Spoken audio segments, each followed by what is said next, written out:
everyone, Leanne Pilkington back with you for another edition of the Laing+Simmons Partner webinars. And with me is David Pawson from REI Super. How are you, David? I'm very well, thanks. How are you? Yeah, awesome. Keen to talk about all things super. I never used to be very interested in super, and I think I'm probably one of the majority, but since I am now a trustee on the REI Super board and have been for a few years, I understand how important it is. So let's get into it.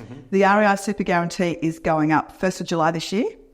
Yeah, absolutely. From 11%, where it currently sits, to 11.5%. So that's important, particularly for employers. They need to budget for it. Yeah, for sure. But it's also another kicker for employees to start thinking about, wow, 11.5% getting put away into savings for me. It is. It's quite a good amount of money now. Yeah, isn't absolutely. it? I wish it had have been around when I first started working, but that's how old I am, right? Super didn't exist.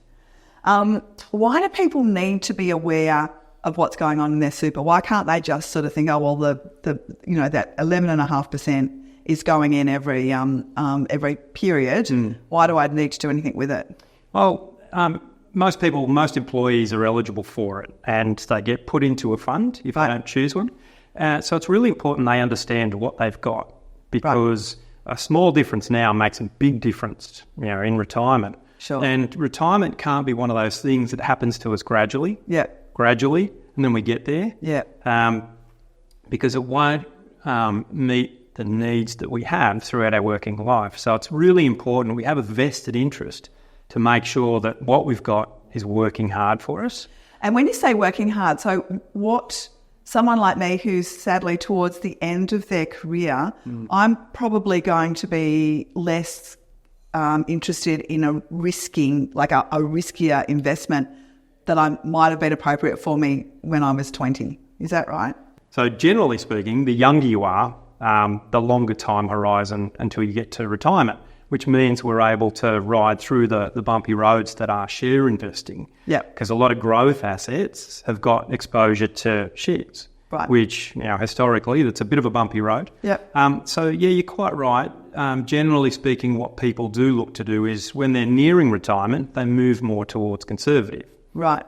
But it all comes down to individual risk appetite. Yep. And absolutely getting the right advice is the most appropriate thing I can say right now, because there are some people that will continue to ride that wave of investing in shares and volatility all the way through. Yeah. So, yeah. Okay. And when you say you've got to get advice, people can just call their super fund? Typically, yes. Yeah. So with REI Super, we have in-house financial advisors. Okay. And it's paramount to get advice early. Yeah.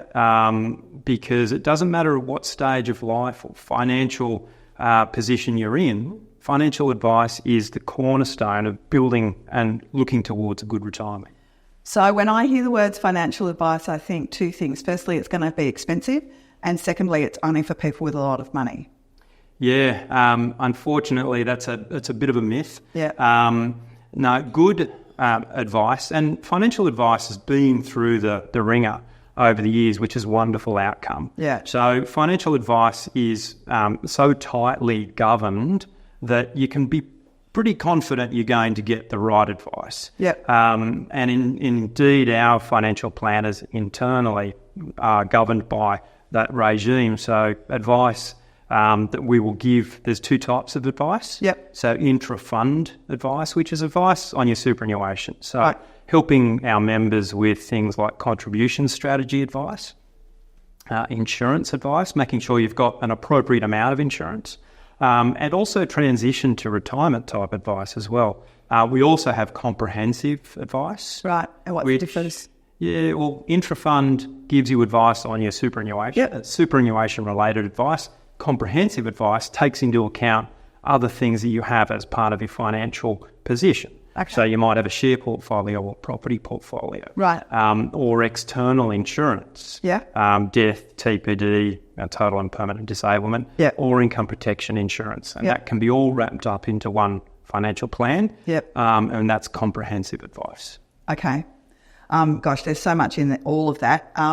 You and I know we've got a team member that had insurance that was appropriate for one part of their life and then did not review that insurance for almost a decade and ended up $80,000 in the red out of her super fund, right?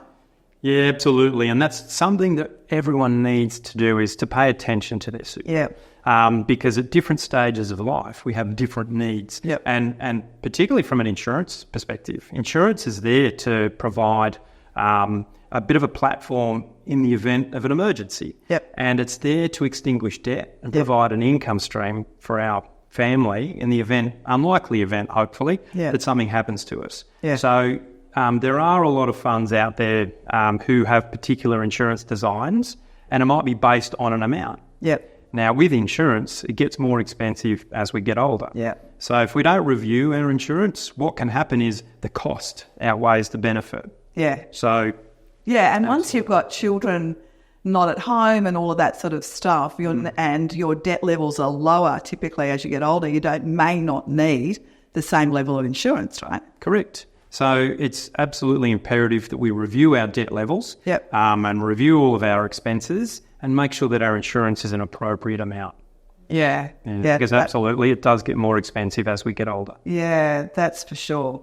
So what do you think most people are not aware of when it comes to super? What are the biggest questions you get asked? I think it's more about understanding some of the taxation benefits. Yeah. So the way that we can contribute. Yeah. And that is really important, because if we think about the old cartoon where there's a snowball on the top of the hill and we give it a nudge, and by the time it gets down to the bottom of the hill, it's so big. Yeah.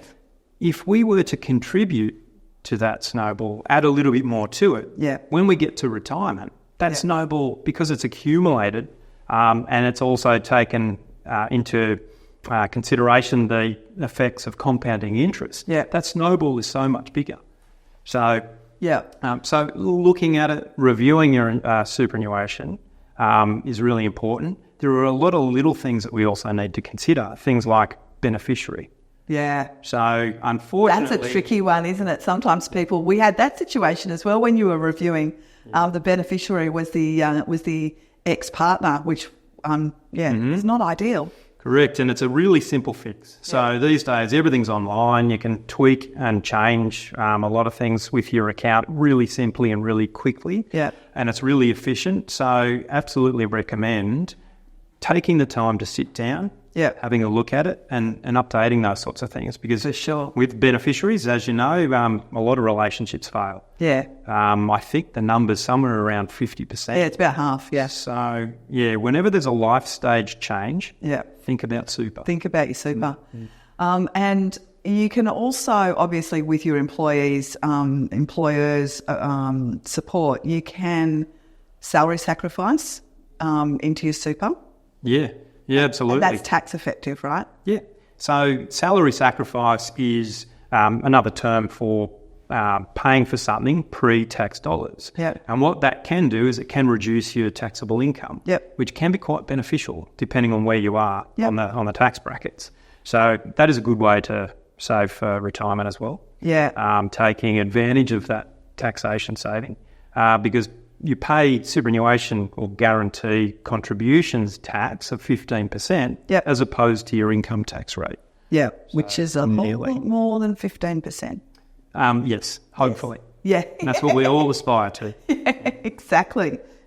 Now, there's been some conversations around first home buyers saving for their deposit and using some money out of their super for buying their first home. Sounds like a really good idea. In reality, there's some few challenges with it, though, isn't there? Yeah, look, it's a good initiative. However, there are some challenges. So the government, I think, recognised that purchasing a first home for first home buyers is getting a little bit out of reach. Yeah. So they're looking at ways to support that. And one of them is the introduction of first home savings scheme. Yep. And what employees or members can do is they can put away X amount of dollars per year up to a cap. Now, there is eligibility around that. Yeah, all of this is very general information. So the ATO website is the best place to get this information from, or of course REI Super if you happen to be a member. Yeah, one of your friendly BDMs around the country. Absolutely, you can approach us to ask those sorts of general questions. Yeah, okay, because it's definitely worth checking out, but important to understand the restrictions and the challenges with it. Absolutely. Now, why do women in particular need to focus on super? Yeah, well, there's I think historically there's that gender pay gap. Our superannuation guarantee is based on how much you earn. Yeah, so they're already behind the 8 ball a little bit. So there's one of the challenges. There's a couple of other challenges that they face as well, and one of them is I know in my family, females traditionally have taken time out of the workforce to have children, raise children, care for children. I always say that if I had a wife, I'd have children, but I am the wife, so that was never going to work for me. So, completely understand the challenges. Yes. So, and whenever you take time off work and you're not earning an income, you're not building up the superannuation guarantee. And then you've also got, I know in my family, and it's quite common, that the female in the relationship will leave the workforce to care for our elderly parents, which again, it's taking them out of the workforce. But there was a paper released by ASTA recently, only a few weeks ago, and it makes reference to 20,000 females per year leave full-time employment to go to part-time employment because of the impacts of menopause. Really? Yeah. Wow. So where you're reducing your capacity to work, you're also reducing your capacity to earn, which then, of course, impacts your ability to save superannuation guarantee. So all that ends up meaning that women are retiring on less super? Typically 30% less than men at the moment. And that's really important. We need to sit down with them. They need to take some time out to have a look at how they can really rev up what super they have and what they can do with super along the way. So they can, again, salary sacrifice, they can look at higher risk strategies which are better returns. But the other problem is, as we know, the highest growing cohort of homeless people is women over the age of 55. Yeah, correct. And that's happening as a result of divorce and that lower level of super that they've got access to, right? Yeah, absolutely. And I remember at the Wire event, Carla was up on stage and she made a reference to something, and she said, her era of growing up was that you marry well. Yeah. That's a horrible old saying. It is. And a man is not a financial plan. No, it certainly is not. So this is all about women taking control. Yep. And, making sure that they just take time out to have a look at their own situation. Yeah, be aware of what their own situation is. Now, a lot of employers just look at the super guarantee going up and think, oh, God, it's just another cost to business. But really, it's a part of the benefit to the employee, right? They've got to change the way they look at it. Oh, absolutely. When employees look for a new role, one of the things they look at is, what's my salary? Yeah. What they also need to consider is, well, what are the other benefits of working here? Yeah. And a lot of employers that I'm working with now are, really grabbing hold of the fact that they've got to pay this 11, soon to be 11.5% into their employees' pay. Yeah. And they want to do something with it. Yeah. Because some of the stats that are out are, so one of the largest insurers in the country, they put out a paper a couple of months ago, and they said that around about 90% of Australians are financially unhealthy. So they don't have their financials in order.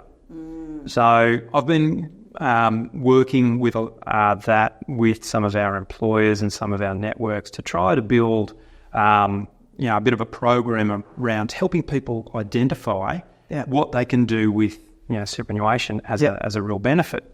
Because what we do know is that staff that feel as though their employer is looking after them are a lot more productive. Yeah. And if you've got a more productive workplace, the morale's better, everything better is better, and it just sort of snowballs. And you feel more loyal to an employer that you believe has got your best interest at heart, right? Oh, absolutely. Not only are staff 20% more productive or 22% more productive, but they're also more likely to stay with that employer if they feel as though the employer is looking after their financial well-being. I borrowed this off an executive from Laing+Simmons. They're 82.6% more likely to stay. Wow.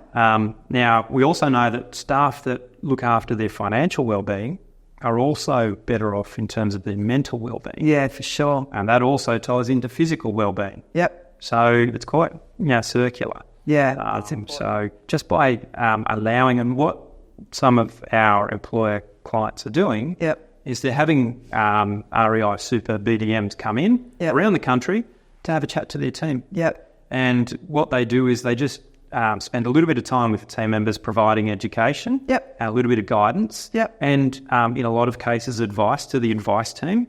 And that's helping those people get on top of their financials. And also consolidating your super. That's something that you can help people do very quickly. I know you did it with one of my team, and it took less than a couple of minutes to actually get in, find the lost super, consolidate it. So there's really little things that you can do to make a difference. Yeah, absolutely. When we have multiple accounts, and don't get me wrong, sometimes they're deliberately for insurance could be a reason, or specific investment strategy could be a reason. But typically, Australians have been relatively lazy when it comes to super, and these days there's no excuse for it. If you don't need multiple accounts, then consolidation is such an easy thing to do. And it's really a couple of clicks. I was surprised how easy it was. And the other thing that I hadn't really thought about was that whole transition to retirement and the concept, because you sort of think, okay, I've got X amount in my super, I'll just take that when I retire and pay off the mortgage or do whatever it is. But actually there's other things that you should be thinking about, right, rather than just taking the lump sum out. Yeah, absolutely. Transition to retirement is a wonderful vehicle for people that are nearing retirement or getting into that phase of finishing their work, and allows them to reduce their working hours, but take home the same pay. Right. Because what they're doing is they're going to be putting more into their super and taking money out of their super. So like a pension sort of? Correct. Yeah. Yeah, okay. So it's a tax-effective way to transition into retirement. And, we provide advice around that. I'm not quite there yet, David, but No. I'm not that far away. But I'll definitely be having that conversation. And I think if we can just today encourage anybody to reach out to David and his team at REI Super to have that conversation, just to understand super and how you can do things more effectively. Yeah, absolutely. Yeah. I'll here to help. And, it's a really good job that we have because we help make a difference in people's lives. Just small things, we can make such a big difference. Even small things like helping people update their beneficiaries. Yes. But also helping people have an appropriate insured benefit. So I've got so many stories and so many examples that I share with people when I'm out providing the education sessions. Now, it's one recently where I met with a lady 2 years ago now, and we were talking about her insurance benefit. And it was something that she wanted to do. I'll get there. And I chased her up a couple of times, not to the point of harassment, but my colleague and I saw her at an event only 6 months ago. And she came up to us and we had a chat, and I said, "How did you go?" And she said, "I didn't do it. And I've been off work for the last 12 months because I had a pretty serious illness. Starts with a C. But I'd like to sit down with you and discuss it now." The reality is getting insurance for someone that has been through that sort of trauma, it's almost impossible. So the message is take the time to get it right and do it as quickly as you can. You're never too old to do it. You're never too young to do it. The sooner the better. So today is the day. Today's the day, people. Thanks so much for being here, David. I really appreciate it. Absolute pleasure. Thank you for having me.